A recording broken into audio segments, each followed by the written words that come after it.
মানুষ বিদেশ আসলে তো কষ্টের ভিডিও ছাড়বই, কষ্ট হয় এই জন্যই তো ছাড়ে। যদি তোমার কষ্ট না হয় তাহলে তো ছাড়তো না। মানুষ কি মিথ্যা কথা বলে? এটা অসম্ভব, মানুষ কখনো মিথ্যা কথা বলে না। অবশ্যই যারা আসে বিদেশে এবং যারা কষ্ট করে তারাই তো প্রকাশ করে।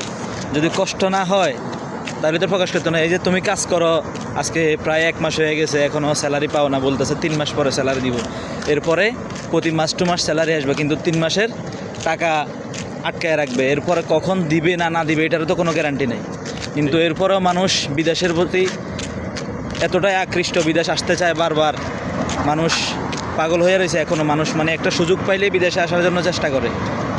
কিন্তু তাদেরকে আমি বলবো যে 5-7 লাখ টাকা খরচ করে বিদেশে না আইসা আপনারা দেশে কিছু করেন, দেশে ইনভেস্ট করেন। আপনি চাকরি বাদ দিয়ে ইনভেস্টার হন, দেখবেন অনেক সফল হতে পারবেন, অনেক কিছু করতে পারবেন। ভালো থাকবেন, আল্লাহ হাফেজ, আসসালামু আলাইকুম।